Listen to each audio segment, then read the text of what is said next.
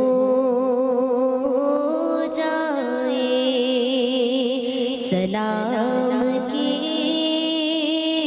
لیے حاضر غلام ہو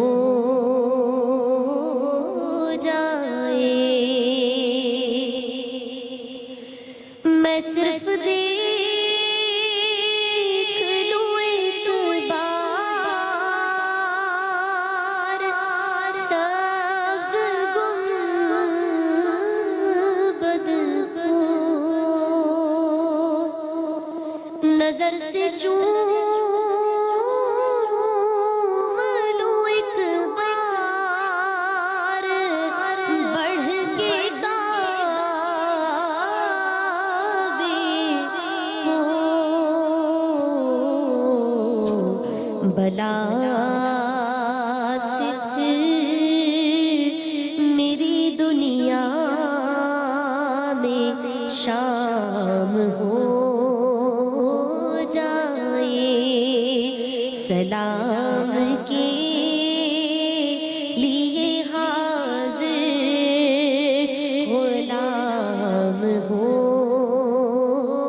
جائے، اور مدینے جاؤں پھر آؤں دوبارہ پھر جاؤں، مدینے جاؤں پھر آؤں دوبارہ پھر جاؤں، تمام عمر اسی میں تمام ہو جائے، حضور ایسا کوئی انتظام ہو جائے، سلام کے لیے حاضر غلام ہو جائے۔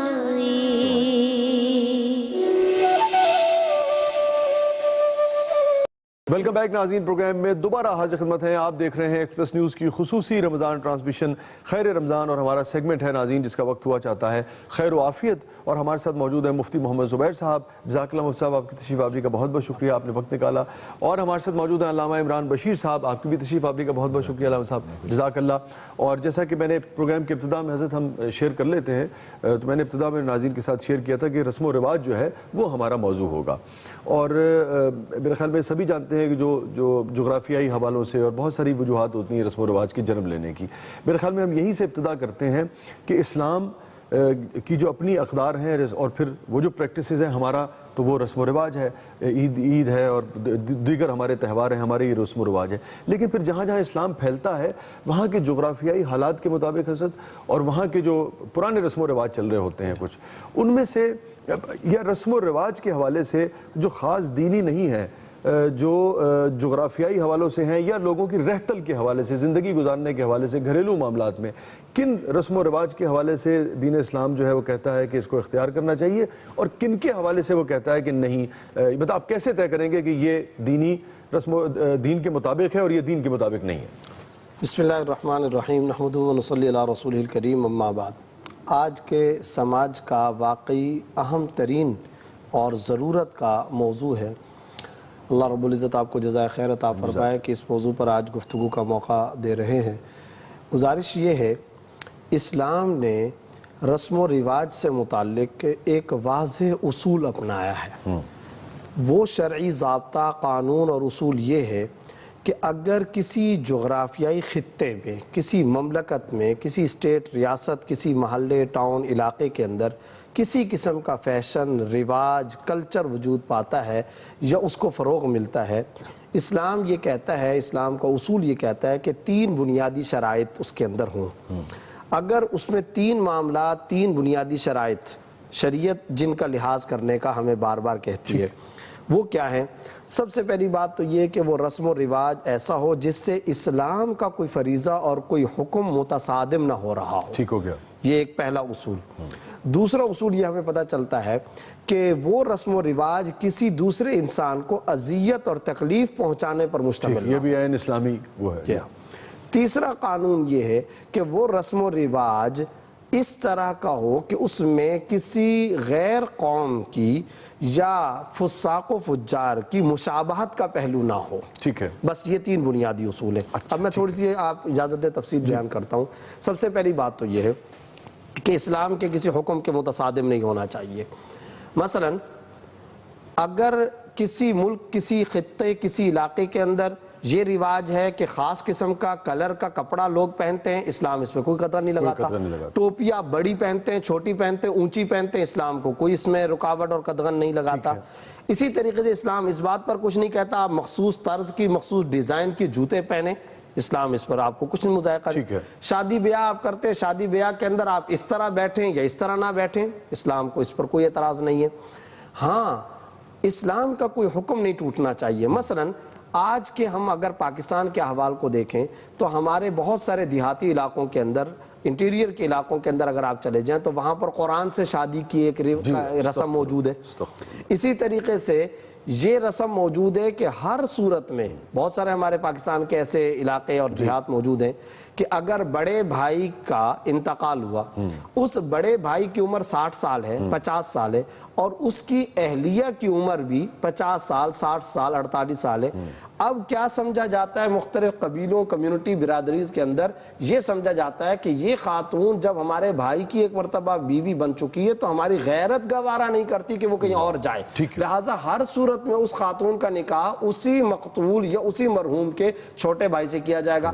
چنانچہ بڑا صدمہ ہوتا ہے، دلی طور پر بڑا دکھ ہوتا ہے کہ ہم نے ایسے علاقے بھی دیکھے، مجھے وہاں جا کر بیانات کرنے پڑے باقاعدہ کہ 50 سالہ خاتون کی شادی 18 سالہ نوجوان سے کی گئی، صرف کس بنیاد پر کہ یہ خاتون اب ہماری ناک کا مسئلہ ہے، غیرت کا مسئلہ ہے، عزت کا مسئلہ ہے، ہماری حیا گوارا نہیں کرتی کہ اب یہ خاتون ہمارے خاندان سے باہر جائے۔ میں نے کہا اگینسٹ ٹو شریعت ہے یہ، اور حالانکہ اور آپ دیکھیے کہ حضرت کہ شریعت نے کس قدر آسانی فراہم کی ہے، اور جسے میں اس لیے بھی کہہ رہا ہوں کہ ہمارے یہاں جو بعض اوقات جو مخالفین جو الزام لگاتے ہیں اگر خدا نہ خواستہ کوئی بیوہ ہو جاتی ہے یا طلاق ہو جاتی ہے تو کتنی آسانی ہے نکاح ہے، اس کے لیے بہت آسانی ہے، اور اس کے لیے تو باقاعدہ آپ صلی اللہ علیہ وسلم نے ترغیب دی ہے۔ میں حضرت اگر بریک سے واپس آ کے چونکہ بڑے اہم موڑ پہ گفتگو آ گئی ہے اور آپ نے مطلب ایک دم سے رسم و رواج کے اس طرف ہم چلے گئے ہیں جس طرف شدید ترین ضرورت ہے علماء کرام کی کہ وہ اور جگہ جگہ پورے ملک میں شہروں میں بھی اور باقی جو آپ شہر سے کٹتے چلے جاتے ہیں مضافات میں جہاں جہالت غربت زیادہ ہے وہاں تو اس طرح کی کبھی رسمیں جو ہیں بہت ہی عمدہ گفتگو فرمائی صاحب نے۔ اسی پر چاہیں گے علامہ صاحب بھی روشنی ڈالیں۔ ناظرین کہیں نہیں جائیے گا، چھوٹے سے وقفے کے بعد واپس آتے ہیں۔ آپ دیکھ رہے ہیں ایکسپریس نیوز کی خصوصی رمضان ٹرانسمیشن۔ خیر رمضان، السلام علیکم ورحمۃ اللہ وبرکاتہ۔ السلام علیکم ورحمۃ اللہ وبرکاتہ۔ ناظرین گرامی، پروگرام میں ایک دفعہ پھر حاضر خدمت ہیں، ایک دفعہ پھر خوش آمدید۔ آپ دیکھ رہے ہیں ایکسپریس نیوز کی خصوصی رمضان ٹرانسمیشن خیر رمضان۔ ہمارا سیگمنٹ ہے خیر و عافیت، اور ہمارے ساتھ موجود ہیں علامہ عمران بشیر صاحب اور جزاک اللہ، اور ہمارے ساتھ موجود ہیں مفتی محمد زبیر صاحب۔ حضرت رسم و رواج کا ذکر ہو رہا تھا اور پھر آپ نے فرمایا کہ کوئی 3 چیزیں آپ نے فرمائی کہ اگر وہ اسلام کی کسی بنیادی اس سے متصادم نہیں ہے تو پھر وہ رسم و رواج جو ہیں ان پہ اسلام ناجائز ہیں، ان کو احتراز اگر متصادم نہیں ہے، اگر متصادم نہیں ہے تو جائز ہے، اگر متصادم ہے تو جائز ہے۔ اب آپ ان متصادمات کی تفصیل جو ہے وہ بیان فرمائیں۔ میں اسی طرح سے ایک بات اور کہہ رہا تھا، جیسے کہ ہمارے انٹیریئر کے بعض علاقوں کے اندر ہے کاری کی رسم، شک ہو گیا لڑکے یا لڑکی پر تو اب کیا ہے، ان کو کاری قرار دے دیا اور وہ قتل کر دیا، یعنی نہ اس میں استغاثہ، نہ گواہ، نہ سورۃ النور کے احکام، نہ وہ شہادات کے جو 4 گواہوں کا معاملہ، نہ عدلیہ، نہ عدالت، کچھ بھی نہیں، کاری قرار دے کر جرگے پنچایت نے قتل کر دیا۔ اور اس کے بعد جو سزا دیتے ہیں وہ خود حرام، خود ہی، یعنی کہ ایک تو یہ ہو گیا معاملہ، اگر کسی وجہ سے یہ ثابت بھی ہو جائے تب بھی آپ کسی بچی کو یا اس کے بدلے میں کسی کو آپ حوالے تو نہیں۔ اچھا وہ تو ہمارے یہاں ہے چونکہ میں ہمارے علاقوں میں نے بلکہ اس پہ ایک پلے بھی لکھا تھا، میں اس لیے کہہ رہا ہوں کہ آپ کی موجودگی میں ضرور شیئر کروں۔ ملنگی اس کا نام تھا، پاکستان ٹیلی ویژن سے چلتا تھا جی۔ اور وہ اسی لیے کہ یہ جب ہم دیکھتے ہیں تو کوشش ہوتی ہے کہ اس میں اپنا حصہ جو ہے وہ ڈال سکے. پلیز آپ تو میں عرض کر رہا تھا اب یہ وہ رسومات ہیں جن کا اسلام سے کوئی تعلق نہیں، اور تمام ملک کے اہل بصیرت اہل علم پکار کر کے کہتے ہیں کہ بھائی ان رسومات کا ملبہ اسلام پہ مت ڈالو. جی درست کہہ رہے ہیں. اور بعض لوگ اس چیز میں کامیاب ہو جاتے ہیں، وہ یہ شور کرتے ہیں، پروپیگنڈا کرتے ہیں کہ شاید اسلام کی ترغیب یہ ہے، اسلام اس شرم و حیا کا قائل ہے. میں کہا کرتا ہوں شرم و حیا وہ جو اللہ کو مقبول ہو، شرم و حیا مطلوب وہ جو رسول اللہ صلی اللہ علیہ وسلم کو مطلوب و مقصود ہو. میرے اپنے دماغ سے جو شرم و حیا کا تصور ہے اس کا اسلام سے کوئی تعلق اور اس کو آپ جوڑ دیتے کوئی اسلام سے، تو یہ تو اور اس کا وبال کیوں اسلام پہ ڈالا جاتا ہے، اس کا بوجھ کیوں اسلام پہ ڈالا جاتا ہے. اور آپ ذرا سا بھی غور کریں تو میں جیسے ابھی ہم نے بات کی کہ دیکھیے اگر کوئی بیوہ ہو جائے بچی یا خاتون، یا اگر طلاق ہو جائے تو جیسے آپ نے فرمایا کہ سرکار دو عالم صلی اللہ علیہ وسلم نے باقاعدہ ترغیب دی ہے کہ بھائی گھر بسائے تاکہ آگے زندگی چلے. حضرت اسی پہ جی بسم اللہ الرحمن الرحیم. سب سے پہلے تو اس میں قرآن پاک کی آیت مبارکہ کہ اللہ پاک نے پوری انسانیت کو نمونہ دینے کے لیے نبی کریم صلی اللہ علیہ وسلم کو بھیجا. لَقَدْ كَانَ لَكُمْ فِي رَسُولِ اللَّهِ أُسْوَةٌ حَسَنَةٌ. اور دوسری مثال جو دی گئی فَإِنْ آمَنُوا بِمِثْلِ مَا آمَنْتُمْ بِهِ فَقَدْ اهْتَدَوْا. صحابہ جیسی ہستیوں کو مثال بنا کر چلو، اپنی رسومات اپنی ترتیبات کو چھوڑ دو.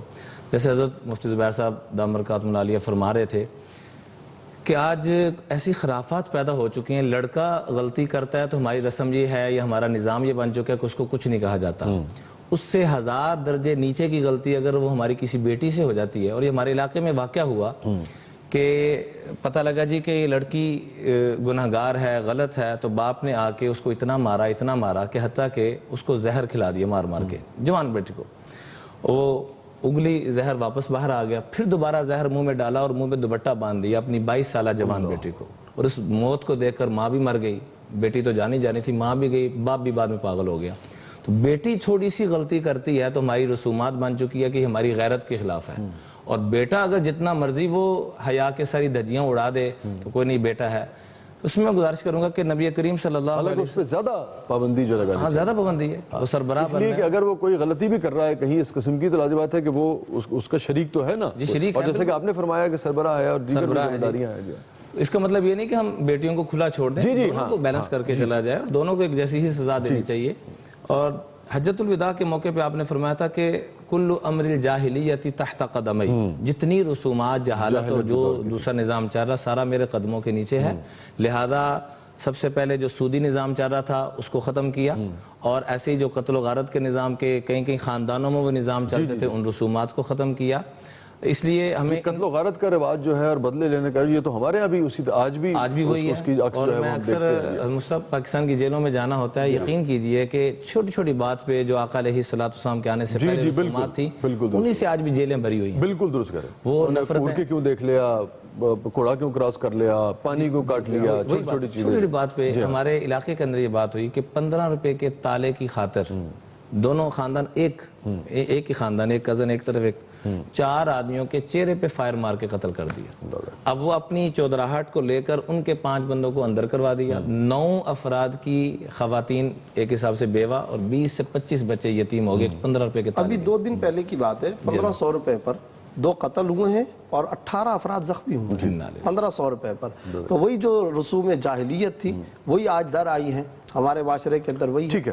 میں مفتی صاحب اور علامہ صاحب اب جب واپس آؤں گا تو میں چاہوں گا لازم بات ایک وسیع موضوع ہے، جیسے کہ آپ نے فرمایا اب یہ ایک پہلو یہ ہے اس کا، یہ جو قرآن سے شادی کا ونی کا جو ہمارے علاقے میں ہے، اب آپ یقیناً جانتے ہوں گے. پھر یہ کاروکاری ہے، یا جیسے آپ نے فرمایا ایک پہلو اس کا یہ ہے، دوسرا آ گیا.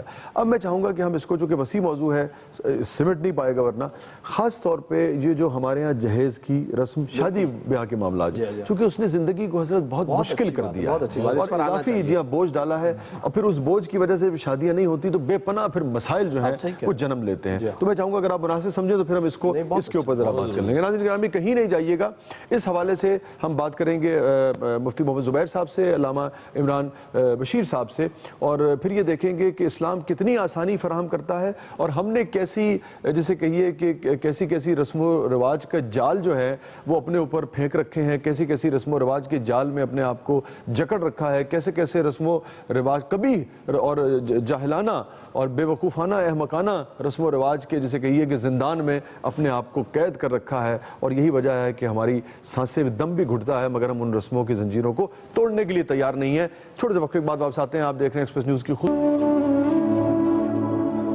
السلام علیکم ورحمۃ اللہ وبرکاتہ۔ ناظرین گرامی، پروگرام میں ایک دفعہ پھر حاضر خدمت ہیں، ایک دفعہ پھر خوش آمدید۔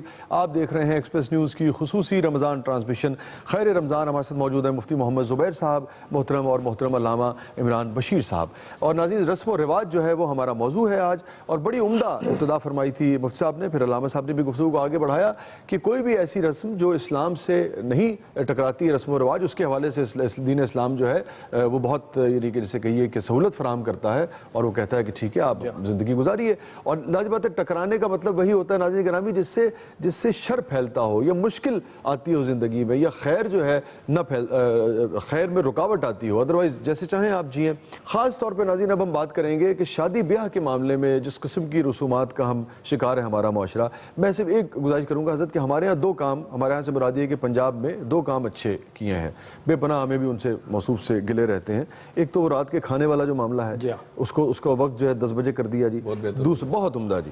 دوسرے جی وہ شادی کی ڈش، ٹھیک ہے اس میں لوگ آج بھی گڑبڑے کرتے ہیں، لیکن بیشتر اوقات اس کی پابندی کرتے ہیں، اور 1 ڈش ہے یا 2 ڈش ہے، 1 ڈش ہی ہے تقریباً۔ اس کے بعد ابھی قانون پاس ہوا، اس پہ عمل کتنا ہوتا ہے کہ کتنا نہیں ہوتا، یہ جو دکھاتے ہیں بری اور جہیز اور مجھے تو پتہ بھی نہیں کیا کیا ہے جی، وہ دکھاتے ہیں، اس کے اوپر بھی جی انہوں نے پابندی لگائی ہے۔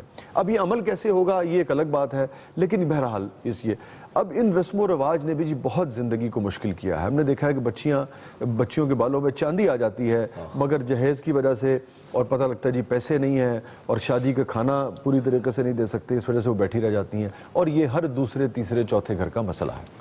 دیکھیں بات یہ ہے، جہاں تک پنجاب کا معاملہ ہے، پنجاب حکومت کے بڑے قابل تحسین یہ فیصلے ہیں، اللہ رب العزت ان کو جزائے خیر عطا فرمائے، اور اللہ رب العزت ان سے مزید دین کا کام دے۔ جو میں نے شرائط بیان کی تھی اس میں سے جو دوسری شرط تھی وہ یہ کہ ایسی رسم یا ایسا کلچر یا ایسا فیشن اور رواج جس سے کسی انسان کو اذیت اور تکلیف پہنچتی ہو، وہ اذیت اور تکلیف جسمانی ہو، بدنی ہو، مالی ہو، کسی بھی طرح کی، اس کو شریعت نے ممنوع قرار دیا۔ اس کے تحت یہ نکاح کی ساری رسومات آ جاتی ہیں۔ اب ذرا آپ دیکھیے، شریعت نے نکاح کے بارے میں 3 باتوں کا خصوصی اہتمام کیا ہے۔ نمبر 1 نکاح سستا ہو، نمبر 2 نکاح آسان ہو، نمبر 3 نکاح عام ہو۔ سبحان اللہ، یہ 3 اہم باتیں سبحان اللہ۔ اب اگر آپ مجھے اجازت دیں، ترمذی کے اندر یہ کتاب النکاح میں واقع موجود عبد الرحمن بن عوف رضی اللہ تعالیٰ عنہ رسول اللہ صلی اللہ علیہ وسلم کے جلیل القدر صحابی ہیں، سیدنا فاروق اعظم کے سیکٹری اور معاون خصوصی رہے۔ آپ صلی اللہ علیہ وسلم نے اپنی حیات طیبہ میں کئی کمیٹیاں بنائیں، ان کمیٹیوں کے اندر حضرت عبد الرحمن بن عوف کو رکھا۔ شروع کے اندر ہجرت کر کے آنے والے ہیں، عشرہ مبشرہ میں ہیں، جلیل القدر آپ صلی اللہ علیہ وسلم کے رفیق خاص ہیں، معاون ہیں، آپ صلی اللہ علیہ وسلم کے وزیر رسول ہیں۔ آپ صلی اللہ علیہ وسلم سے بات بات پر مشورہ کرنے والے۔ ایک مرتبہ آپ صلی اللہ علیہ وسلم نے دیکھا کہ حضرت عبد الرحمن بن عوف سامنے سے گزر کر کے جا رہے ہیں، تو وہاں دیکھا ان کے کپڑوں پر یلو کلر کا زعفران کا نشان ہے۔ یہ اس زمانے کے اندر دولہا کی علامت ہوتا تھا، تو وہی آگے رسم و رواج، اگر کوئی یلو کلر کا زعفران کا نشان لگاتا اسلام کو اس پر کوئی اعتراض نہیں ہے۔ آپ صلی اللہ علیہ وسلم نے دیکھا، بہت حیران ہوئے اور فرمایا مہیما یا ابا عبد الرحمن، اے ماشانو کا یا ابا عبد الرحمن، عبد الرحمن میں کیا دیکھ رہا ہوں، کیا تم نے شادی کر لی؟ حضرت عبد الرحمن بن عوف نے فرمایا نعم یا رسول اللہ تزوجت، میں نے نکاح کر لیا۔ اب آگے آپ صلی اللہ علیہ وسلم نے کیا فرمایا، اولم ولو بشاتن، مجھے نہیں پتا، دعا دی اور فرمایا کہ تم نے ولیمہ کیا یا نہیں کیا، اگر تم نے ولیمہ نہیں کیا تو چاہے بکری کا بچہ ہی کوئی میسر نہ آ جائے تو تم ولیمہ کر لو۔ اب یہ واقعہ حدیث کے اندر بیان کیا گیا۔ حضرات محدثین نے بڑے خوبصورت علمی نکات تحریر کی ہے۔ سب سے پہلی بات تو یہ ہے، اتنا قریبی صحابی اور جانثار ساتھی ہونے کے باوجود انہوں نے نبی صلی اللہ علیہ وسلم کو دعوت دی نہیں دی، اور آپ صلی اللہ علیہ وسلم نے بھی کوئی ناراضگی کا اظہار نہیں فرمایا۔ اور ہمارے ہاں کیا ہوتا ہے، لمبی چوڑی لسٹیں بنیں گی، اور ہم کہتے ہیں وہ کہاں کہاں سے کون کون سے علاقوں سے، اچھا، اور اگر آپ نے دعوت نہیں دی تو وہ اپنے دل کے اندر کینہ، بغض اور دشمنیاں پال کر کے بیٹھ جائیں گے۔ اس کو ہم کبھی نہیں بلائیں گے کیونکہ ہمارے باپ دادے فلاں فلاں ٹائم پر انہوں نے ہم کو نہیں بلایا تھا. دشمنیاں نسلوں کے اندر منتقل کر دی گئی ہیں. بات صرف یہ ہے کہ انہوں نے فلاں شادی کے موقع پر نہیں اور بلایا اگر تھا. میں آپ کی بات سمجھاؤں تو اس کو اتنا آسان ہونا چاہیے جیسے آپ نے فرمایا کہ جیسے آپ اپنے روزمرہ کے کام کر رہے ہوتے ہیں, معاملات کر رہے ہوتے ہیں, اسی طرح کا یہ ایک فعل ہے. جانبین میں سے یہاں کوئی ناراض کوئی نہیں ہوا. ولیمہ اس لیے ضروری ہے کہ اعلان ہو جائے اور معاشرے میں پتہ لگ جائے کہ بھئی اب یہ ایک اور آج ہمارے ہاں صورتحال میں نے جیسے کہا تھا آسان بنانا, ہمارے ہاں صورتحال اس وقت یہ ہے کہ نکاح کو شریعت نے جتنا آسان بنایا تھا, 3 شرطیں تھی. کیا ہے وہ کہے قبول ہے, ادھر سے کہے قبول ہے, مہر کا تذکرہ ہو, 2 گواہ سنے, نکاح ہو گیا. باقی جتنا کچھ ہم نے کیا ہے, ٹینٹ لگانا, لوگوں کو جمع کرنا, فلاں فلاں فلاں, یہ ہمارے اپنے ذاتی رسوم رواج ہیں اور ان میں بہت سارے فرسودہ تصورات ہیں. آپ کو شریعت نے منع نہیں کیا کہ اگر آپ لوگوں کو جمع کرے دعوت کھلائیں, کوئی منع نہیں. لیکن میں سچ کہتا ہوں کہ آج جہیز کی لعنت کی وجہ سے میری لاکھوں بہنیں اس مملکت پاکستان کے اندر اپنے گھروں کے آنگنوں میں اپنی جوانیاں کھو چکی ہیں. ان کے گھروں کے صحنوں میں ان کی جوانیاں ڈھل گئیں. اور کیوں؟ والد کنٹینروں کے کنٹینر جہیز کا انتظام نہیں کر سکتا, درجنوں کی تعداد میں بستر کا انتظام نہیں کر سکتا. لڑکوں کا بھی یہی ہے, وہ جاب کرتے ہیں, اگر 18 20 22 سال میں کوئی بچہ شادی کرنا چاہے اور اگر والد کی استطاعت نہیں ہے تو وہ 4 5 سال تو یہ اس میں لگا رہتا ہے کہ ولیمے کا کھانا جو ہے, چونکہ وہ بھی اس میں بھی اب لڑکی والے آتے ہیں, ان کی بھی شان و شوکت ہے, لڑکی کے والد کی کمریں جھک گئیں اور وہ درخواستیں لے کر ویلفیئر ٹرسٹ اور سیٹھ صاحبان کے دروازوں پہ دستک دیتا پھر رہا ہے. پینشن اس کی ختم ہو جاتی ہے, زندگی اس کی تباہ ہو گئی ہے اس لیے کہ وہ بیٹی کا کنٹینروں کا بھرا ہوا لدا ہوا جہیز کا انتظام نہیں کر سکتا. اچھا علامہ صاحب, ایک تو آپ اس پہ آگے بیان فرمائیے گا.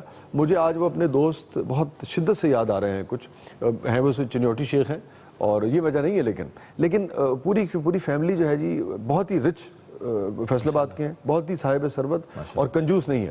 وہ چنیوٹی شیخ سے میں اسی لیے مسکرایا, میں نے کہا یہ گمان نہ جائے. لیکن شادیاں بہت سادہ طریقے سے جاتے ہیں, اپنا مسجد میں کرتے ہیں جی, بالکل سمپل مسجد میں کرتے ہیں, بچی گھر آ جاتی ہے اور اس کے بعد ایک سادہ سا ولیمہ ہوتا ہے اور زندگی جو ہے شروع ہو جاتی ہے. ایک تو اس میں بھی آپ کیجئے کہ وہ ہماری مسجد میں نکاح کا جو تھا وہ کیوں ہم نے ختم کر دیا, اور پھر جو آپ فرمانا چاہیں. بسم اللہ الرحمن الرحیم. اس میں سب سے پہلے تو میں ایک حدیث مبارکہ عرض کرنا چاہوں گا کہ نبی کریم صلی اللہ علیہ وسلم نے فرمایا ان اعظم النکاح برکہ ایسرہ مؤونہ, سبحان اللہ, کہ سب سے زیادہ اللہ کی رحمتیں برکتیں سمیٹنے والا نکاح ہوا ہے جس میں خرچہ کم از کم. سبحان اللہ, سبحان اللہ. لڑکی کا باپ چاہے وقت کا بادشاہ کیوں نہیں ہے, اگر وہ اپنی بیٹی کو سکھ دینا چاہتا ہے, جیسے آپ نے فرمایا نا شعر پڑھا جو, تو ڈھولک کی تھاپ کو ذرا آہستہ رکھو, کچھ ملول سے چہرے پڑوس میں ہیں, تو اس میں چاہے وقت کا بادشاہ کیوں نہیں ہے تو اس انداز میں کرے کہ غریب آدمی بھی اس ترتیب پہ آتے ہوئے جھجکے نہیں, شرمائے نہیں. سبحان اللہ. شاید کو دن گزرتا ہو, حضرت مصطفیٰ کے پاس تو اس میں زیادہ مسائل آتے ہوں گے, حضرت میں ایک ادنا سا طالب علم ہوں, شاید کو دن گزرتا ہو کہ جس میں طلاق کا مسئلہ میرے سامنے نہ آتا. اللہ, شاید چاہے پاکستان میں ہوں چاہے کہیں باہر ہوں. اس بنیاد اس کی وجہ یہ ہے کہ جب نبی کریم صلی اللہ علیہ وسلم کی اس حدیث مبارکہ پہ عمل نہیں کیا, برکتی اس نکاح میں شامل حال نہیں ہوئی, رسم و رواج کو لے لیا, اللہ کی رضا شامل حال نہیں ہوئی, نبی کریم صلی اللہ علیہ وسلم کی رحمتیں برکتوں والی ترتیب شامل حال نہیں, تو اس میں کہاں تک وہ پروان چڑھ سکتا ہے. اس میں ایک حدیث عرض کرنا چاہوں گا کہ نبی کریم صلی اللہ علیہ وسلم نے فرمایا کہ زندگی گزارنے کے 2 طریقے ہیں. ایک طریقہ یہ ہے کہ من اسخط اللہ فی رضا الناس, کہ لوگ راضی ہونے چاہیے, اللہ ناراض ہوتا ہے تو ہو جائے, اللہ کا رسول ناراض ہوتا ہے تو ہو جائے, ہمیں اس سے کوئی پرواہ نہیں. فرمایا ان کا نتیجہ کیا نکلے گا, سخط اللہ علیہ, سب سے بڑا نقصان تو یہ ہوگا کہ اللہ ان سے ناراض ہو جائے گا. دوسرا نقصان یہ ہوگا وَأَسْخَطَ عَلَيْهِ مَنْ أَرْضَاهُ فِي سَخَطِ اللَّهِ, جن لوگوں کو راضی کیا تھا اللہ کی قسم وہ بھی ناراض ہو جائیں گے. ممکن ہی نہیں ہے, ممکن نہیں, اور یہ ہو رہا ہے آج. ٹھیک بات. دوسرا طریقہ یہ ہے من ارض اللہ فی سخط الناس, لوگ ناراض ہوتے ہیں تو ہو جائیں, پوری دنیا ناراض ہوتی ہے تو ہو جائے. لا طاعت لمخلوق فی معصیت الخالق, رب کے مقابلے میں کوئی رسم و رواج, کوئی اطاعت اور فرمانبرداری کی گنجائش نہیں, ہم نے اللہ کو راضی کرنا ہے. تو آقا کریم علیہ السلام نے ضمانت اور گارنٹی دی, لہذا ہم اپنے ذہنوں سے یہ رسم و رواج اللہ کا واسطہ نکال دیں کہ لوگ کیا کہیں گے, لوگ کیسے ہوگا. حضور جب گارنٹی دے رہے ہیں, میں آپ کسی کی گارنٹی دے دیں تو لوگ بات مانتے ہیں, تو آقا کی بات نہ مانیں. سبحان اللہ, سبحان اللہ. کیا فرمایا کہ جو اللہ کو راضی کرنے والی ترتیب, رسم و رواج سے ہٹ کے زندگی گزارے, سادہ ترتیب پہ آ جائے, اس کو 2 بڑے بڑے انعام ملیں گے. سب سے پہلا اور سب سے بڑا انعام رضی اللہ عنہ, اللہ اسے راضی ہو جائے. دوسرا انعام وَأَرْضَاهُ مَنْ أَسْخَطَهُ فِي رِضَا، جن لوگوں کو ناراض کیا تھا اللہ ان کے دلوں میں کوٹ کوٹ کے محبتیں پیدا فرما دے گا۔ چونکہ ایک بڑا مسئلہ یہ ہے اس کے اندر، ایک مسئلہ یہ ہے کہ ہم نے دیکھا کہ کچھ لوگ اگر یہ چاہتے بھی ہیں، مثال طور پر بچی اگر بیاہی ہے انہوں نے، تو بعض اوقات اس خدشے کے تحت کہ بعض اوقات ان کو لڑکے والے مجبور کرتے ہیں بہت ساری چیزوں پہ، تو یہ بھی ایک اس کا اینگل ہے۔ تو اس میں یہ عرض کروں گا نبی کریم صلی اللہ علیہ وسلم پہ قربان جائیں کہ ہر چیز کے اصول بتا دی، اس لیے فرمایا کہ جب بھی رشتہ کرو دین کو ترجیح دینا۔ جب دین کو ترجیح دیں گے تو پھر آپ یہ مسئلہ پیدا ہی نہیں ہوگا۔ ناظرین گرامی کہیں نہیں جائیے گا، چھوٹے سے وقفے کے بعد واپس آتے ہیں۔ ایک پہلو اس کا اور بھی ہے، جب واپس آئیں گے تو پھر مفتی صاحب کی خدمت میں بھی وہ پیش کریں گے، اس سے چاہیں گے اس پہ روشنی ڈالیں علامہ صاحب کی بھی، کہ بعض اوقات لوگ یہ بھی کہتے ہیں کہ یہ ایک طرح سے جسے کہیے اب آج کا دور ملنے ملانے کا، پبلک ریلیشننگ کا دور ہے، تو چلیں ایک بہانہ یہ بھی مل جاتا ہے، اور اسی کا ایک روپ جو ہے وہ ہم دیکھتے ہیں رمضان کے دنوں میں بھی، کہ رمضان کے دنوں میں بھی ہم دوست احباب کے ساتھ جب افطاریاں کرتے ہیں تو جس کی جو استطاعت ہے 10-15 لوگوں کو بلانے سے لے کے 1500 لوگوں کو بلایا جاتا ہے، اور تو یہ بھی ایک رسم اور رواج کی شکل بنتی چلی گئی ہے۔ یہ کس حد تک درست ہے، اور پھر اس پہ ہزاروں سے لے کے کروڑوں روپیہ بعض اوقات بلا مبالغہ میں عرض کر رہا ہوں ناظرین گرامی، کروڑوں روپیہ جو ہے وہ پتہ نہیں بہا دیا جاتا ہے، لگا دیا جاتا ہے، کیا مناسب ہوگا اس وقت کہنا، لیکن بہرحال اس پر ہم بات کریں گے کہ یہ کس حد تک درست ہے اگر پی آر کے لیے ایک ایسا رسم و رواج بن جائے کہ جی افطاری کرنی ہے، اب اس میں غریب اور مساکین کہیں نہیں ہے، صرف تعلق دار ہیں۔ حضرت سے جانیں گے حضرت سے کہ یہ کس حد تک درست ہے اور کس حد تک مناسب ہے۔ آپ دیکھ رہے ہیں ایکسپریس نیوز کی خصوصی رمضان ٹرانسمیشن خیر رمضان۔ السلام علیکم ورحمۃ اللہ وبرکاتہ۔ السلام علیکم ورحمۃ اللہ وبرکاتہ۔ ناظرین گرامی پروگرام میں ایک دفعہ پھر حاضر خدمت ہے، آپ دیکھ رہے ہیں ایکسپریس نیوز کی خصوصی رمضان ٹرانسمیشن خیر رمضان۔ ایک دفعہ پھر خوش آمدید، ہمارے ساتھ موجود ہیں محترم مفتی محمد زبیر صاحب، محترم علامہ عمران بشیر صاحب، اور حضرت لاجی بات ہے کہ جہاں جیسے انسان ہے دو لوگ ملیں گے تو رسم اور رواج وہاں تخلیق ہونا شروع ہو جائے گا، تو مختلف اس کے اینگل ہیں، جو بڑے اہم نکات تھے ان پر آپ نے بھی روشنی فرمائی، حضرت نے بھی اس پہ روشنی ڈالی۔ ایک اور جیسے میں نے رمضان کے حوالے سے بریک پہ جانے سے پہلے کہا تھا، اس کو آپ کیسے دیکھتے ہیں؟ اب خاص طور پہ جب غربا اور مساکین نہیں ہیں اور صرف دوست احباب ہیں، اور کہنے والے کہتے ہیں کہ صاحب یہ ملنے کا ایک بہانہ بن جاتا ہے اور مل لیتے ہیں، اور پھر اس کو لوگ پی آر کے طور پہ بھی یوز کرتے ہیں، اس کو اپنے کنیکشنز بھی استعمال کرنے کے طور پہ بھی یوز کرتے ہیں، اور پھر اس کی ایک لازم بات ہے ان کا کہنا یہ ہوتا ہے کہ بھئی یہ ثواب ہے لوگوں کو روزہ جو ہے افطار کرانا۔ آپ کیسے دیکھتے ہیں اس کو؟ لیکن جہاں تک افطار پارٹیوں کا جو مروجہ کلچر ہے اس پر آنے سے پہلے میں ذرا نکاح سے متعلق ایک بات کرتا ہوں۔ حافظ ابن حجر رحمۃ اللہ علیہ نے فتح الباری کے اندر ایک بڑا خوبصورت جملہ لکھا ہے، فرمایا کہ نکاح ایک سنت ہے، اس ایک سنت سے اللہ 100 سنتوں اور 100 فرضوں کو زندہ فرماتا ہے۔ سبحان اللہ۔ یہ تو ہے خیر القرون کے نکاح کی تصویر کشی، اور آج کی تصویر کشی کیا ہے کہ یہ ایک سنت ہے مگر اس ایک سنت پر 1000 فرضوں کو قربان کیا جاتا ہے، بالکل درست کہہ رہے ہیں، 1000 فرضوں کو توڑا جاتا ہے اور ایک سنت کو ادا کیا جاتا ہے، اور وہ جو فرضوں کو قربان کیا جاتا ہے اس کی ایک لمبی فہرست ہے، کیا اسراف، کیا فضول خرچی اور کیا کیا۔ یہ تو ٹائم اخبار کے سروے ہیں کہ پاکستان کے جن علاقوں میں شادی حال ہیں انہی شادی حالوں کے بالکل قریب کے اندر جو مضافاتی آبادیاں ہوتی ہیں وہ نان شبینہ کے محتاج ہوتے ہیں، اور انہوں نے سروے کر کے یہ کہا ہے کہ اگر ان شادی حالوں کے کھانوں کو جمع کر کے قریبی مضافاتی بستی کے دیہاتیوں کو جا کر کے دے دیا جائے تو ان کو سارا سال کوئی کام کرنے کی ضرورت نہ پیش آئے، اور کھانا بھی وہ جو بچا ہوا ہے شادی حالوں کا، اور وہ ہم نہیں کرتے، جی ہاں وہ ہم نہیں کرتے، یہاں اپنے دکھاوے کے لیے۔ دوسری بات جو میں نے نکاح سے متعلق ایک اور بات عرض کی تھی کہ نکاح کو شریعت نے سستا، آسان اور عام کیا ہے۔ یاد رکھیے وسیع بھائی، جس سوسائٹی، سماج اور معاشرے میں نکاح عام ہوتا ہے وہاں پر بدکاری بہت مشکل ہو جاتی ہے، اور زنا اور بدکاری کے دروازے بند ہو جاتے ہیں۔ اسی لیے دیکھیں نا بچوں اور بچیوں کے حوالے سے بھی بڑے واضح احکامات ہیں کہ عفت کے، شرم و حیا کے، بلوغت آئے آپ جی فوری طور اور جس معاشرے میں نکاح کو مشکل بنایا جاتا ہے بدکاری کے دروازے چوپٹ کھل جاتے ہیں، یہ ہماری شامت اعمال ہے۔ مروجہ افطار پارٹیوں کے حوالے سے حال ہی کے اندر جدہ کے اندر سے ایک میرے پاس سوال آیا فتویٰ، میں اصل میں یہی کہنے جا رہا تھا کہ یہ ایک طرح سے فتویٰ بھی اس وقت آپ جو فرمائیں گے یہ ایک طرح سے فتویٰ بھی ہے۔ یہ ایک بڑا اہم سوال آیا کہ وہاں کئی سارے پاکستانی کمیونٹی کے لوگ رہتے ہیں. ان صاحب نے پوری صورتحال لکھی اور واقعی وہ تصویر کشی تھی ہماری سوسائٹی کی. انہوں نے کہا کہ ہمارے بہت سارے لوگ اکٹھے ہیں اور ان لوگوں کا معاملہ یہ ہے کہ آج آپ نے افطار پارٹی کرنی ہے, کل انہوں نے کرنی ہے, پرسوں. اور پھر انہوں نے بتایا کہ 50,000 ریال ایک پر ڈے پر خرچ ہو رہا ہے اور اتنے 100 ریال. اور انہوں نے کہا جتنے ہمارے کمیونٹی کے افراد ہیں اس میں 80% صرف ناک کٹنے کے شرم سے اور مروت اور لحاظ کی وجہ سے اس رسم و رواج کو رمضان کے اندر چلا رہے ہیں, جبکہ اس وقت امت مسلمہ کے لاکھوں بچے بلک بلک کر کے مر رہے ہیں, وہ نانے شبینہ کے محتاج ہیں, رات کو راشن نہیں ہوتا, بھوکے وہ سویا کرتے ہیں. اور ان افطار پارٹیز میں بھی, میں سب کو تو نہیں کہتا لیکن بہت ساری افطار پارٹیز میں بھی عمرہ اور جو لوگ آئے ہیں وہ تو اندر بیٹھے ہیں اور بیچارے جو ڈرائیور حضرات ہیں وہ باہر ہیں, کسی کو پوچھا کسی کو نہیں پوچھا. سر ایک صرف جملہ کہہ دیتا ہوں جانے سے پہلے, دنیا کے نقشے میں گلوبل نقشہ اگر آپ اٹھائیں, برونائی سے برما بہت زیادہ دور نہیں, اور وہ بھوک کی وجہ سے بلک کر کے مر رہے ہیں, اور یہاں عیاشی عیش عشرت قدے بنے ہوئے ہیں, جبکہ آپ صلی اللہ علیہ وسلم نے فرمایا لیس المؤمن الذی یشبع وجارہ جائع الی جنبہ, وہ مسلمان ہی نہیں ہے پیٹ بھر کے کھائے پڑوس کے اندر رات کو بھوکے لوگ گزارنے, یہ میرے مسلمان امتی. ٹھیک ہے, تو میں اگر آپ کی بات سمجھ پایا ہوں, آپ کا یہ فرمانا ہے کہ جب روزہ دار کو روزہ کرانا افضل ہے اور اپنا افطار کرانا افضل ہے تو وہ غرباء اور مساکین کے حوالے سے خاص طور پہ, اور اگر آپ اسے افطار پارٹیز کے طور پہ لینے لگے تو یہ افطار پارٹی بھی جائز لیکن حدود کے اندر, اس طرح اسراف نہ ہو, ایسے فرائض کو نہ ترک کیا جائے, نمازوں کو نہ ترک کیا جائے, فضول خرچی نہ ہو. اگر اس طرح حدود کے شریعت کا خیال کیا جائے تو ٹھیک ہے, تو ٹھیک.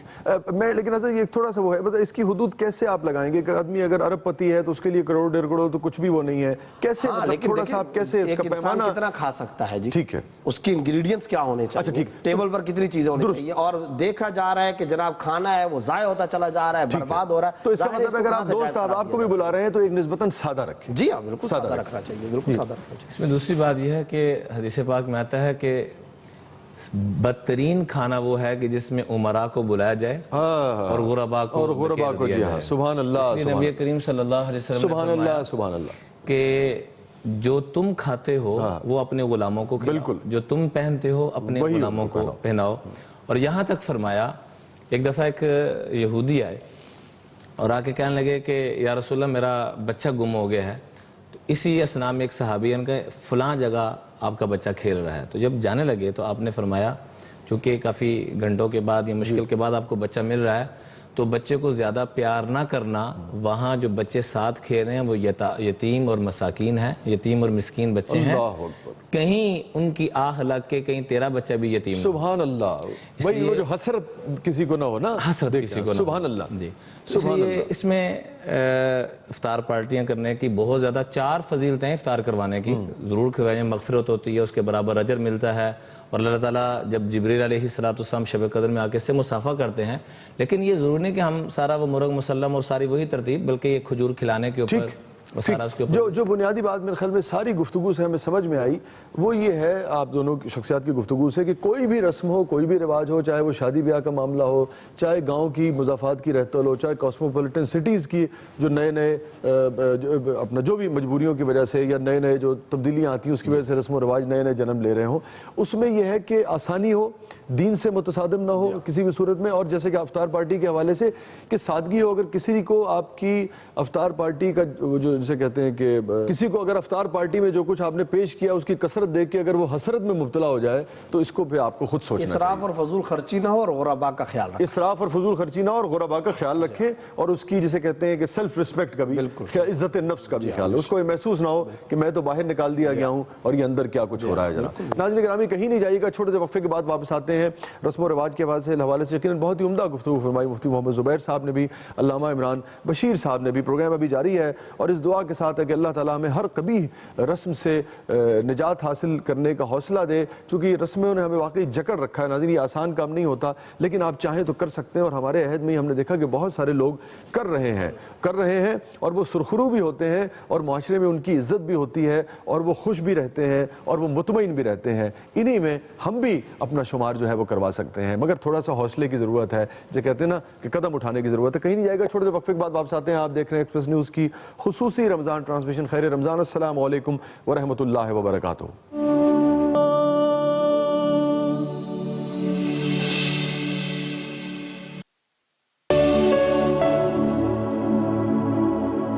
جب مدحت کی بات آتی ہے، سرکار دو عالم صلی اللہ علیہ وسلم کے سراپا کی بات آتی ہے، جب سیرت کی بات آتی ہے، تو پھر یہی مصرع زبان پہ آتا ہے کہ حق تو یہ ہے کہ حق ادا نہ ہوا، کرے تو کیا کرے یار۔ غالب سے کسی نے کہا کہ ساری زندگی غزیات میں ڈال دی، کبھی نعت بھی لکھ، ہر وقت معشوق کے ذکر، ہر وقت محبوب کے گیت، ارے کبھی حضور کی نعت بھی لکھ۔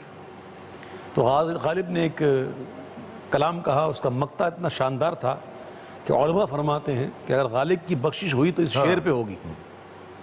وہ شعر تھا کہ غالب ثناء خواجہ بجزنا گذاشتے، سبحان اللہ، کہاں ذات پاک مرتبہ دان محمد است، واہ واہ۔ ہم زبان دی ہے، زبان دی ہے تو حرف ثنا بھی دے یا رب، زبان دی ہے تو حرف ثنا بھی دے یا رب، جمال اسم محمد صلی اللہ علیہ وآلہ وسلم، جمال اسم محمد دکھا بھی دے یا رب۔ اور پھر ایسے موقع پہ وہ شعر کیوں نہ یاد آئے کہ خدا کا ذکر کرے ذکر مصطفیٰ نہ کرے، خدا کا ذکر کرے ذکر مصطفیٰ نہ کرے، ہمارے منہ میں ہو ایسی زبان خدا نہ کرے۔ اور ناظرین، آج پھر وعدے کے مطابق ہمیں وقت دیا ہے ہمارے بہت ہی پیارے اور محترم دوست اور آپ سب کے محبوب نعت خواں الحاج محمد اویس رضا قادری بھائی نے، اور مرحبا اور بہت بہت شکریہ۔ اور اس وعدے کے ساتھ ناظرین گرامی کہ آج پھر وعدہ لوں گا اگلی مرتبہ آنے کا۔ جزاک اللہ، تشریف رکھیے۔ خدا کا ذکر کرے ذکر مصطفیٰ نہ کرے، ہمارے منہ میں ہو ایسی زبان خدا نہ کرے۔ بہت اچھا کلام ہے، ادیب رائے پوری صاحب کا لکھا ہوا، جناب اور کمال کے شاعر تھے ادیب رائے پوری صاحب، اور اس کلام کے مقطع میں بڑی اچھی بات کی ہے۔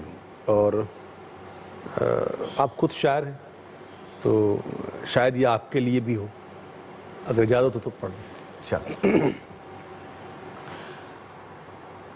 خدا کا ذکر کرے ذکر مصطفیٰ نہ کرے، خدا کا ذکر کرے ذکر مصطفیٰ نہ کرے، ہمارے منہ میں ہو ایسی زبان خدا نہ کرے، ہمارے منہ میں ہو ایسی زبان خدا نہ کرے۔ نہ کرے، اور اسیر جس کو بنا کر رکھے مدینے میں، اسیر جس کو وہ بنا کر رکھے مدینے میں، تمام عمر رہائی کی وہ دعا نہ کرے، تمام عمر رہائی کی وہ دعا نہ کرے۔ کہا خدا نے شفاعت کی بات محشر میں، کیا کہنے، کہا خدا نے شفاعت کی بات محشر میں،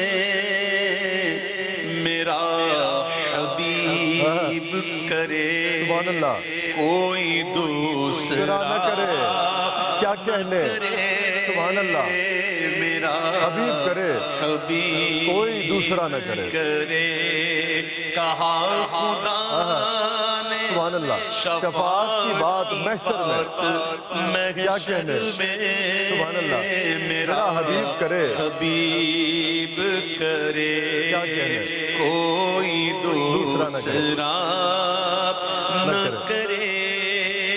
اور اویس بھائی، حبیب کیسا کہ ملتا نہیں، کیا کیا دو جہاں کو تیرے در سے، ایک لفظ نہیں ہے کہ تیرے لب پہ نہیں ہے۔ سبحان اللہ، کہا خدا سبحان اللہ نے شفاعت کی بات محشر میں میرا حبیب کرے کوئی دوسرا نہ کرے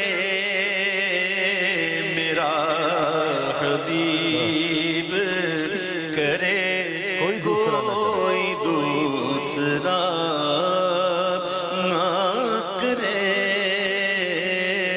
اور مدینے جا کے نکلنا نہ شہر سے باہر سبحان اللہ سبحان اللہ واہ واہ واہ واہ واہ مدینے جا کے نکلنا نہ شہر سے باہر مدینے جا کے نکلنا نہ شہر سے باہر خدا نہ خواستہ یہ زندگی وفا نہ کرے سبحان اللہ سبحان اللہ کیا کہنے خدا نہ خواستہ سبحان اللہ سبحان اللہ یہ زندگی وفا نہ کرے واہ واہ نہ کرے مدینے جا کے نکلنا نہ شہر سے باہر کیا کہنے نکلنا نہ شہر سے باہر خدا نہ خواستہ یہ زندگی وفا نہ کرے نبی کے قدموں میں جس دم غلام کا سر ہو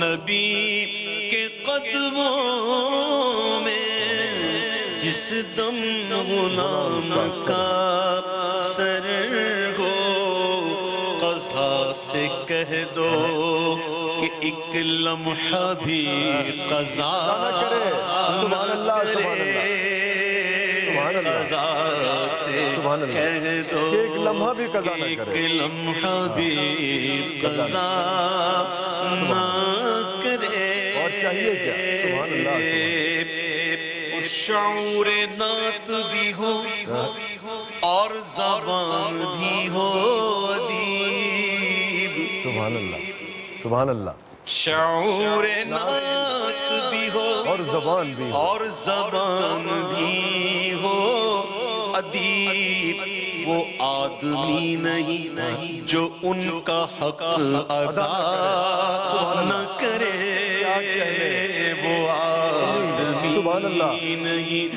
شعور نعت بھی ہو اور زبان بھی ہو ادیب وہ آدمی نہیں جو ان کا حق ادا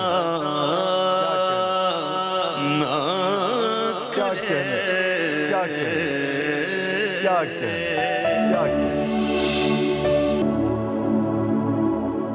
جب مدحت کی بات آتی ہے سرکار دو عالم صلی اللہ علیہ وسلم کے سراپا کی بات آتی ہے جب سیرت کی بات آتی ہے تو پھر یہی مصرع زبان پہ آتا ہے کہ حق تو یہ ہے کہ حق ادا نہ ہوا کرے تو کیا کرے آدمی غالب سے کسی نے کہا کہ ساری زندگی غزیات میں ڈال دی کبھی نعت بھی لکھ ہر وقت معشوق کے ذکر ہر وقت محبوب کے گیت ارے کبھی حضور کی نعت بھی لکھ تو غالب نے ایک کلام کہا اس کا مقطع اتنا شاندار تھا کہ علماء فرماتے ہیں کہ اگر غالب کی بخشش ہوئی تو اس شعر پہ ہوگی وہ شعر تھا کہ غالب ثناء خواجہ بجزنا گداشتے سبحان اللہ کہاں ذات پاک مرتبہ دان محمد است واہ واہ ہم تو حضور کو ویسے جانتے ہی نہیں جیسے حضور ہیں سبحان اللہ ان کی حقیقت تو ہم جانتے ہی نہیں تو ہم کیا تعریف کریں گے اور ہم تعریف کر بھی نہیں سکتے ہم تو بس اشعار گنگناتے ہیں یا نعت پڑھتے ہیں تو یہ کہتے ہوئے کہ تعریف جو میں کرتا ہوں خیر الانام کی عزت بلند ہوتی ہے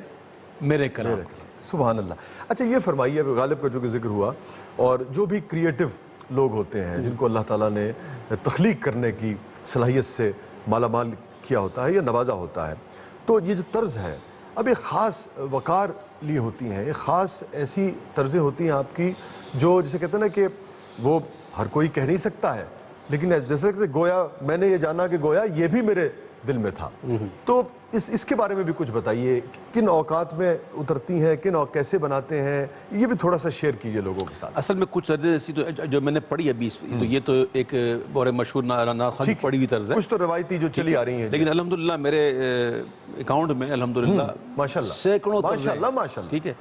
تو یہ بھی ہوتا ہے کہ پھر دیکھیے ایک اور جو آپ کو اللہ تعالیٰ نے خاص ایک مقام عطا کیا، اور خاص جو ایک میں سمجھتا ہوں نعمت ہے، آپ بھی یقیناً اسے نعمت ہی سمجھتے ہوں گے، کہ اب اس ایک نیا رنگ جو ہے، ایک نیا اینگل جو ہے، ایک نیا باب جو ہے، ایک نیا در جو ہے، وہ بھی آپ نے واقع کیا کہ مدح سرائی جو ہے، ذرا یہ بھی دیکھیے جناب، اب اویس قادری جو لے کے آیا ہے، یہ غلام جو لے کے آیا ہے، ذرا یہ بھی دیکھیے۔ اچھا، بہت شکریہ آپ کا۔ اصل میں کچھ اوقات کا بھی اس میں بالکل کہہ سکتے ہیں کہ دخل ہوتا ہے۔ فجر کے بعد کا میں وقت یہی جاننا چاہ رہا تھا جو ہے وہ اس کے جو اس وقت جو طرزیں بنتی ہیں، ٹھیک ہے، تو ظاہر اس میں ایک الگ سا ایک سرور، ایک الگ سا رنگ ہوتا ہے۔ اسی طرح سے شام کے وقت جو طرز بنتی ہے تو اس کا بھی اپنا ایک رنگ ہوتا ہے۔ تو کبھی انسان خوشی میں ہوتا ہے تو اس خوشی کے بھی اثرات طرز میں شامل ہو جاتے ہیں، کبھی انسان سخت غمگین ہوتا ہے تو اس وقت میں جو طرزیں بنتی ہیں تو وہ بھی جس کلام پر فٹ ہوتی ہیں۔ اب مثلا میں آپ کو یہ بات میں اکثر چیلنج پر کر چکا ہوں، ایک کلام ہو جس کا موضوع ہو مدینہ منورہ سے جدائی، جس سے بڑا ہی مشہور کلام ہے علامہ جامی کا، بڑا ہی تنم فرسودہ جہاں پارا ہجراں یا رسول اللہ، بڑا مشہور ہے۔ اس کے اندر ایک طلب ہے، ایک جدائی ہے، فرقت کی بات ہے، جہاں پارا، ٹھیک ہے۔ اب اس کلام کو بندہ اگر اس طرز میں پڑھنا شروع کرے، تنم فرسودہ جہاں پارا ہجراں یا رسول اللہ، تو آپ نے طرز کلام کو آپ نے کل کر دیا۔ بالکل دونوں چیزیں الگ الگ ہو جائیں گی۔ اگر اسی کلام کو اگر آپ تنم فرسودہ جا پارا ہجراں یا رسول اللہ، یا رسول اللہ، کیا کہنا، کلام طرز کی خود اس کے ساتھ آتی، اچھی آواز، اچھا کلام، اچھی طرز، یہ سب ملتے ہیں تب جا کے بات، اور پھر عشق رسول، وہ تو لازمی ہے، اس کے بغیر تو ممکن ہی اس کے بغیر ممکن ہی نہیں، اس کے بغیر ممکن ہی نہیں۔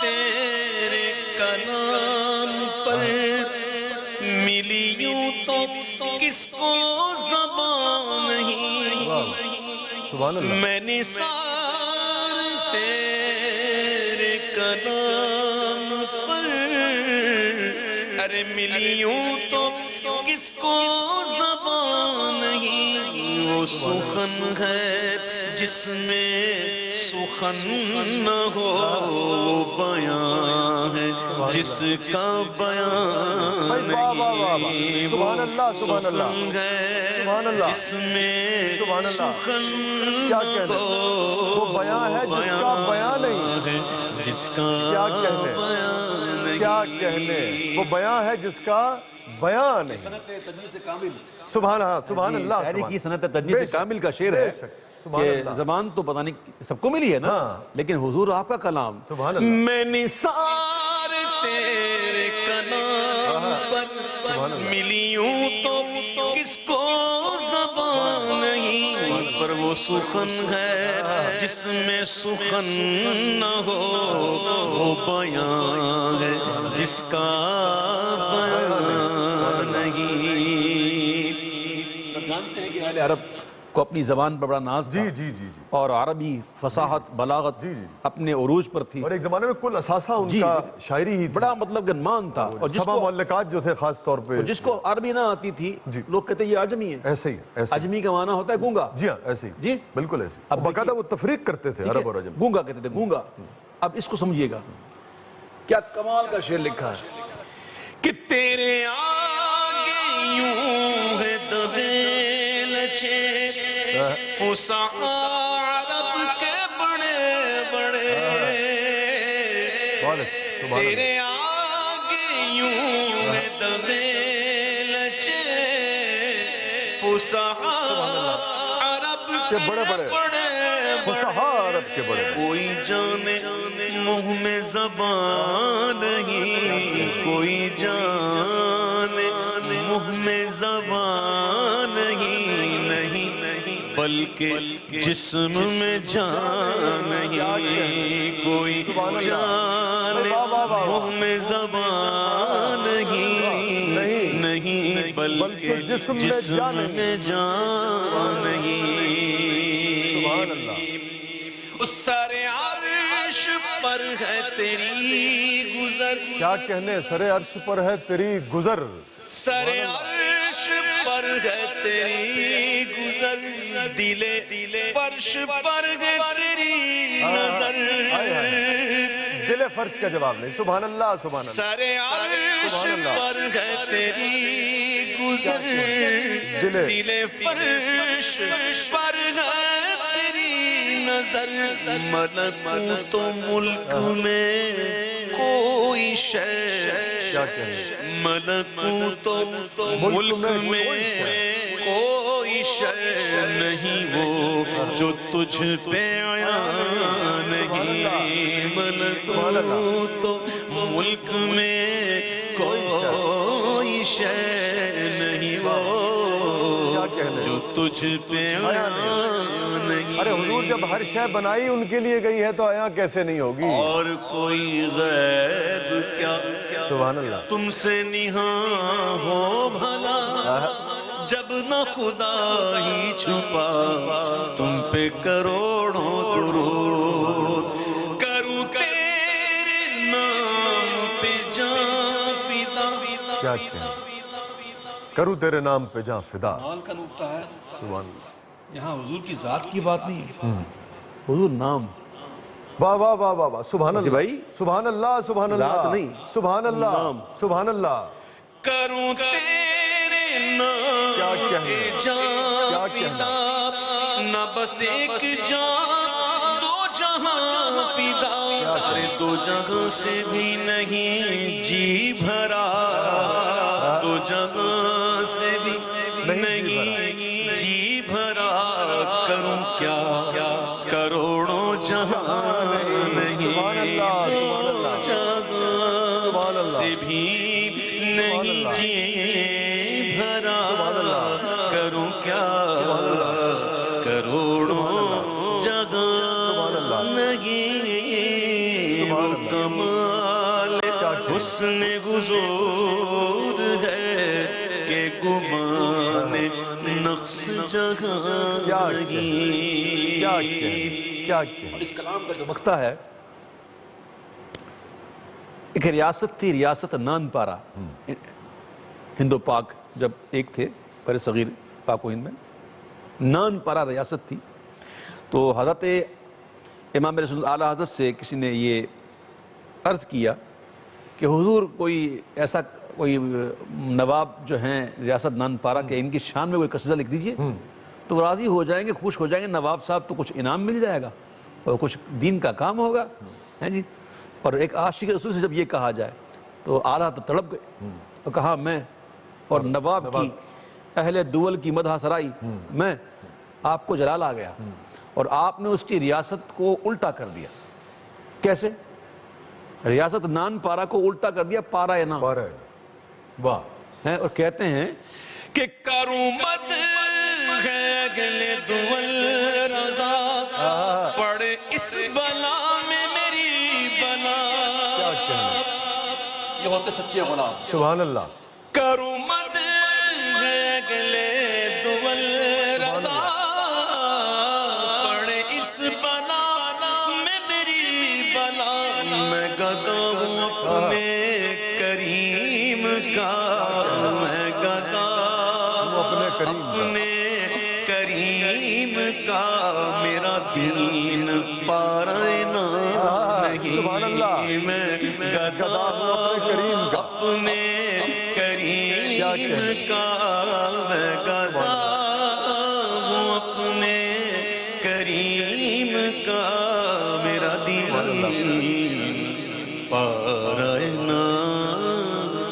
کیا کہنے، سبحان اللہ سبحان اللہ۔ اور ناظرین، جیسے اویس بھائی نے فرمایا، جو سچے غلام ہیں، جو سچے عاشق رسول ہیں، ان کا فخر جو ہے وہ نہ جاہ و جلال ہے، نہ حب جاہ و جلال ہے، ان کا فخر تو فقر ہے، فقیری ہے، فقیری ہے۔ اور حضور اب دیکھیے، اب ایک فقیر جو ہے وہ دوسرے فقیر سے پھر ایک وعدہ لے گا اور پھر اس وعدے میں رخصت کی جسے کہتے ہیں نا کہ گھڑی آئے گی، ورنہ پھر یہ آپ بھی یہاں بیٹھے ہیں اور میں بھی یہیں بیٹھا ہوں. ٹھیک ہے جی، ٹھیک ہے. تو انشاءاللہ تعالیٰ کچھ دنوں کے بعد دوبارہ آپ نے ہمیں وقت دینا ہے. بہت شکریہ. بہت بہت شکریہ. جزاک اللہ. بہت بہت شکریہ. ناظرین کہیں نہیں جائیے گا، چھوٹے سے وقفے کے بعد واپس آتے ہیں. آپ دیکھ رہے ہیں ایکسپریس نیوز کی خصوصی رمضان ٹرانسمیشن خیر رمضان. السلام علیکم ورحمۃ اللہ وبرکاتہ.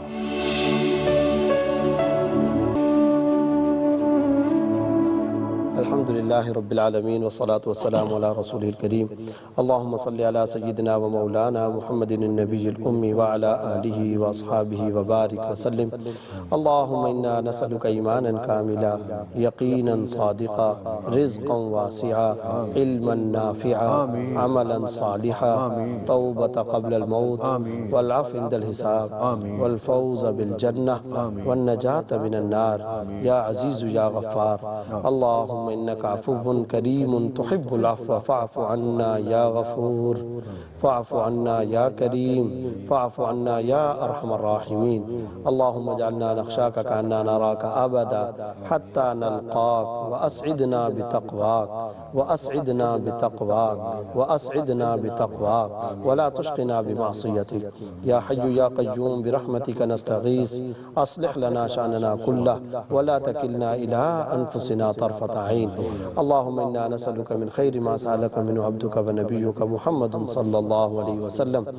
اللهم إنا نعوذ بك من شر ما استعاذك منه عبدك ونبيك محمد صلى الله عليه وسلم. سبحان ربك رب العزة عما يصفون، وسلام على المرسلين، والحمد لله رب العالمين.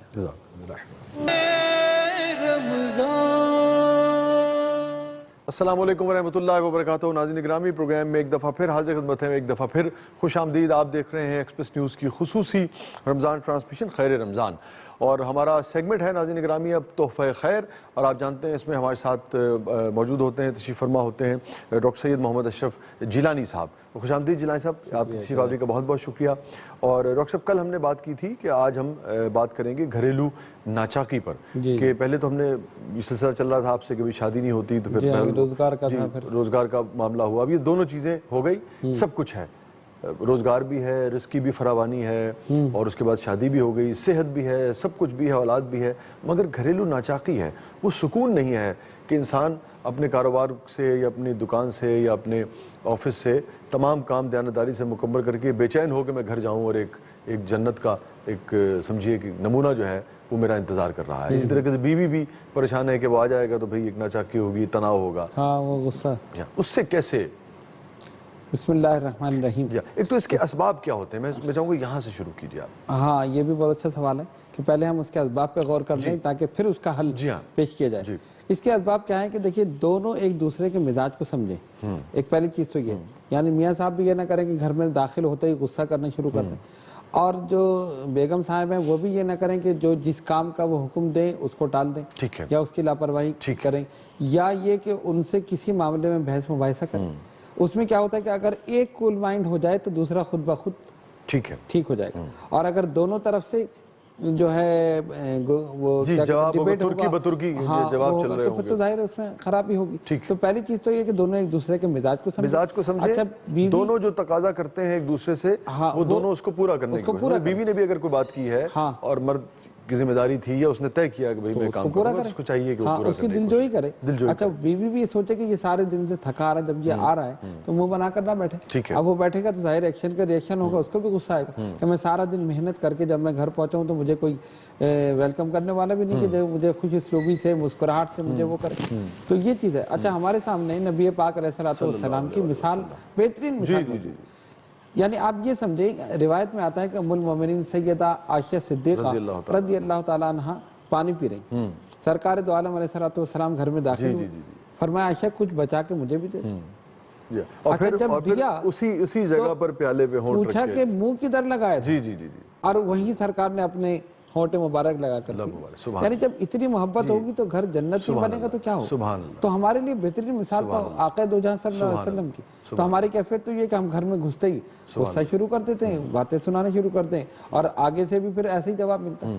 تو اس وجہ سے جو گھر جو ہے وہ جہنم بن جاتا ہے. اچھا پھر ان دونوں کی لڑائی کا اولاد پہ غلط اثر پڑتا ہے. یہ ہم نہیں سوچتے کہ ہم آپس میں جو لڑ رہے ہیں، ڈیبیٹ کر رہے ہیں، بحث مباحثہ کر رہے ہیں، جو اولاد سن رہی ہے، کیا چھوٹے ہی بچے ہوں لیکن ان پہ اثر پڑے گا. وہ الفاظ بھی ان کے میموری میں جا رہے ہیں، وہ جسچر غصہ وہ بھی نقش ہو رہا ہے، اور وہی ان کے رویے میں وہی ان کے رویے. تو سب سے پہلی چیز کیا ہے کہ ہم جیسے قرآن نے کہا نا، ہن لباس لکم وانتم لباس لہن، میاں اور بیوی ایک دوسرے کا لباس ہیں. تو ہم ایک دوسرے سے محبت کریں، مودت اختیار کریں، ایک دوسرے کے تقاضوں کو سمجھیں، ان کی عادات و اطوار کو سمجھیں، اور مصلحت سے کام لیتے ہوئے پھر ہم کام کریں. تو اس میں گھر جنت بن جائے. اس کے جو حقوق ہیں آپ پورے کریں اور آپ کے جو حقوق ہیں وہ پورے کریں. ٹھیک ہے. اچھا، ایک بڑا مسئلہ حضرت یہ ہوا ہے، پھر ہم آئیں گے کہ یہ سب کچھ کرنے کے باوجود بھی اگر ناچاقی ہے تو کس طریقے سے دعاؤں کے ذریعے اور وظائف کے ذریعے اس میں مدد حاصل ہو سکتی ہے کہ محبت میں بدل جائے. ایک بڑا مسئلہ یہ ہوا ہے کہ مرد بھی اب دیکھتا ہے کہ وہ یوں کر کے ادا سے آئی لڑکی اور اس نے جناب چائے پیش کی ٹیلی ویژن میں، وہ یوں کر کے آئی گھومتی ہوئی اور اس نے جناب بال لہرائے اور اس کے بعد بسکٹ پیش کر دیے. ادھر سے خاتون دیکھتی ہے کہ صاحب وہ ایک ایسا آدمی جو ہرکلس کی جسے آپ کہیے کہ جسامت اور حسن اور سارے جو معیارات ہیں اس پہ جناب، اب وہ عام آدمی تو عام آدمی ہوتا ہے، روزی روٹی کے اس میں لازم بات ہے کہ وہ اس طریقے سے وہ حسین بھی نہیں ہوتا، نہ اس طریقے سے لائٹیں ماری ہوتی ہیں کہ آپ کو ویسا نظر آئے. اس طریقے سے عام عورت، گھر کی عورت جو ہے وہ بھی بہرحال ایک سادہ عورت ہوتی ہے. تو وہ جب ٹیلی ویژن آپ کو دیکھتا ہے، وہ گلیمرائز کر کے دکھاتا ہے، وہ کہیں ہم اپنے گھروں میں بھی دیکھنا چاہ رہے ہوتے ہیں، مرد بھی اور عورت بھی. اس سے کس طریقے سے چھٹکارا حاصل کیا جائے؟ اس میں سب سے پہلے تو یہ سوچنا چاہیے کہ جو آپ دیکھ رہے ہیں وہ حقیقت نہیں. ٹھیک ہے نا. اور جو حقیقت نہیں ہے اس کو حقیقت کا روپ آپ دھار نہیں سکتے، یہ ناممکن ہے. تو اس لیے سب سے پہلے مرد اور عورت کو یہ سمجھ لینا چاہیے کہ وہ ایک ڈرامہ ہے، یا یہ ایک ڈرامہ کہیں، یہ جو بھی کہیں، حقیقت سے اس کا کوئی تعلق نہیں. حقیقت جو ہے اس کو آپ سمجھیں، اور آپ دونوں جیسے ایک عملی زندگی میں ہیں، ایک دوسرے کے عادات و اطوار اور ایک یعنی حقوق کو اگر دونوں ایک دوسرے کے حقوق کو سمجھ لیں تو مسئلہ حل ہو جائے. مطلب میں نے جیسے آپ فرما رہے ہیں، اس معاملے میں میں نے باقاعدہ گھروں میں لڑائیاں ہوتے دیکھی ہیں کہ مرد سے اس لیے بیوی لڑتی ہے کہ جی ہر وقت فلانا یہ آرٹسٹ کا یا ٹی وی کے اس کا ذکر کرتا رہتا ہے اور فلانا اس کا، اور عورت جو ہے وہ ہر وقت ذکر کرتی رہے گی اگر کسی اداکار کا یا کسی بھی ایسے اس کا جو ہے، تو وہ اس سے بھی بڑی رنجش جو ہے وہ پیدا ہوتی ہے. یہ آپ نے بہت صحیح پوائنٹ اٹھایا. یہ بھی ایک چیز ہے، اس میں بھی ہمیں خیال کرنا چاہیے، یعنی اس کے سامنے کسی غیر مرد کی تعریف نہ ہو اور یہ اس کے شوہر کے سامنے کسی غیر عورت کی تعریف نہ کرے. یہ بھی لڑائی کی ایک مین وجہ ہوتی ہے. یعنی ذہن خراب ہوتے ہیں ایک دوسرے کے، اور وہ سوچتا ہے کہ شاید یہ میرے علاوہ کسی اور کو. اچھا، جو شکی مزاج ہوتے ہیں وہ پھر زندگی اجیرن ہو جاتی ہے. وہ یعنی کچھ بھی نہیں ہے لیکن شک نے زندگی کو تباہ کر دیا، اور پھر بڑھتے بڑھتے وہ طلاق تک نوبت پہنچ جاتی ہے. بالکل درست کہا. تو اس میں سب سے پہلے یہ کہ ایک دوسرے پر بلینک فیتھ ہونا چاہیے، اعتماد کی. یہ تو ہے نا زندگی. کسی کے ہنر کے لیے تو یعنی کہ آپ کو تعریف کر سکتے ہیں کہ بھئی کوئی آدمی بہت اچھا کام کرتا ہے، لیکن اگر آپ اس کو وتیرہ بنا لیں گے صبح شام تو یعنی ایک دوسرے کی چڑ ہو جاتی ہے، چڑ ہو جاتی ہے کہ یہ بار بار اسی کا تذکرہ کر رہے ہیں. کبھی آپ اس کی بھی بیوی کی بھی تعریف کرتے ہیں تو اس میں کیا ہے کہ اس کا ایک دل بڑھ جائے گا اور اس کے دل میں ایک محبت پیدا ہوگی. اور سب سے بڑی یہ کہ نبی پاک علیہ السلام کو آئیڈیل بنا لیں. جیسے یہ اما عائشہ کا آپ نے جو واقعہ بھی شیئر کیا، کس طرح سرکار نے زندگی گزاری اور ان کو دیکھ کر کس طرح صحابہ نے گزاری، کس طرح بزرگان دین نے گزاری. ہم اگر اس کو آئیڈیل بنا لیں نا تو سارے مسئلے ختم. ٹھیک ہے. ہم حضرت جب بریک سے واپس آئیں گے تو پھر میں چاہوں گا کہ اسی پہ اور یعنی کہ گھر کو جنت بنانے کے حوالے سے اور کن کن چیزوں کا خیال رکھنا چاہیے، کن کن چیزوں سے گریز کرنا چاہیے، جس کو عرف عام میں ڈوز اینڈ ڈونٹس کہتے ہیں. پھر یہ ہے کہ اگر تو خاندان میں ناچاکی نہیں ہے تو بہت اچھی بات ہے، تو اس کو برقرار رکھنے کے لیے کیا دعائیں وظائف ساتھ ساتھ، اور اگر ناچاکی ہو گئی ہے تو پھر عمل کے ساتھ کیا وظائف اور عملیات اور دعائیں جو ہیں وہ آپ پھر تجویز فرمائیں گے، اس پہ پھر ہم بات کریں گے. ناظرین کہیں نہیں جائیے گا، چھوٹے سے وقفے کے بعد واپس آتے ہیں. اور حضرت نے وہ آیت یاد کرائی تو میرا بھی دل چاہا کہ پہلے بھی شاید پروگرام کے کسی سیگمنٹ میں یا کسی پروگرام میں آپ کے ساتھ شیئر کیا تھا، ہن لباس لکم وانتم لباس لہن سے ہی بنیادی طور پہ وہ آپ سمجھیے اسی کی طفیل ہے کہ میں خوش نصیبی ہوں تیری مجھے بھی راس ہے تو، میں خوش نصیبی ہوں تیری مجھے بھی راس ہے تو، تیرا لباس ہوں میں اور میرا لباس ہے تو. گھر ایسا ہی ہونا چاہیے. ناظرین گرامی کہیں نہیں جائیے گا، چھوٹے سے وقفے کے بعد واپس آتے ہیں. آپ دیکھ رہے ہیں ایکسپریس نیوز کی خصوصی رمضان ٹرانسمیشن. خیر رمضان. السلام علیکم ورحمۃ اللہ وبرکاتہ.